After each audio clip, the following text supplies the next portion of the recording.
July 19th, 2026. 90 minutes of football, and the United States of America is 30 seconds away from the impossible. The referee raises his watch. Extra time ticking down. The crowd is so loud, you can feel it in your chest. And then, the whistle blows. The United States has just won the FIFA World Cup.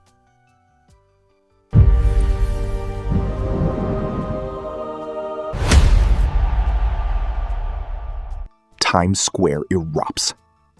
Chicago, Houston, Los Angeles. Every city in America loses its mind at the exact same second. Celebrities post from their phones with shaking hands. The hashtag hits 100 million in under an hour. The president goes live. The streets fill so fast that police can't keep up. But here's what nobody is talking about in that moment. What happens next could change American sports forever. To understand why this would... Picture the final. 90,000 fans. The opposing team, one of the traditional giants. Brazil, Germany, Spain. A nation that has breathed football for generations. The game goes to extra time. America is hanging on. And then, in the 108th minute, a 23-year-old kid from Atlanta, a player most casual fans barely knew 6 months ago, hits a curling shot from outside the box that kisses the inside of the post and nestles into the net. The stadium doesn't make a sound for half a second. And then it detonates. Back home, an estimated 60 million Americans are watching. That would make it one of the most watched broadcasts in American television history, right alongside the Super Bowl. And when that final whistle blows, the signal reaches every time zone in the country at the exact same moment. America wakes up to something it has never felt before. Not just pride, something deeper. The feeling that the rest of the world has to take them seriously now. Now, let's talk about what happens the next morning, because the economic machine kicks in fast. Within 24 hours, U.S. soccer merchandise sells out nationwide. Replica jerseys that were collecting dust in warehouses are gone. Online stores crash. The winning goal scorer's name is on the back of 100,000 shirts before the week is out. Sponsorship deals that were worth millions suddenly become worth tens of millions. Companies that ignored soccer for decades are calling U.S. soccer's offices before the celebrations are even over. Nike, already the kit supplier, is looking at what analysts would estimate as a 40 to 50% surge in soccer-related sales in the American market alone. And remember, America is already hosting this World Cup. The economic injection from hosting alone was projected at $5 billion. A domestic victory? That multiplies the effect. Hotels, restaurants, tourism, local economies in host cities see a boost that takes years to fully measure. TV ratings restructure overnight. Networks that spent years fighting over NFL rights are suddenly throwing serious money at soccer broadcast deals. The MLS, which had been growing steadily, sees its television negotiating position transform completely. Overnight, it becomes a property worth fighting for. But the deeper shift, the one that takes years to see, happens in the grassroots. Think about what happened in America after the 1980 Olympic hockey miracle, or after the women's national team won in 1999. Participation spikes. Kids who never cared suddenly want to play.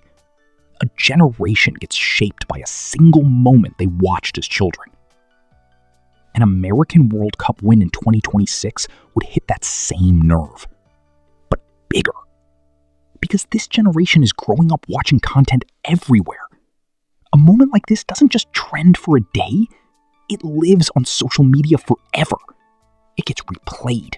It gets turned into documentaries, series, highlight reels. Every kid in America sees it 1,000 times. Now, let's talk about the players. Because winning the World Cup doesn't just make you famous in soccer, it makes you famous. America has a very specific way of turning sports champions into something bigger than athletes.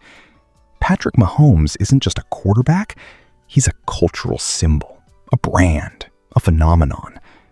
LeBron James transcended basketball years ago. Tom Brady became something almost mythological. The kid who scored that winning goal, he wakes up the next morning and he isn't a soccer player anymore. He's America's soccer player. He gets the late night shows, the Super Bowl commercials, the movie cameos. His face is on a cereal box within 6 months. For the first time in American sports history, soccer produces a crossover superstar, someone who connects with the mainstream in the way only World Cup glory can create. The rest of the world, they react with something between genuine respect and quiet panic. Brazil and Argentina, who have treated this tournament as their birthright, have to reassess.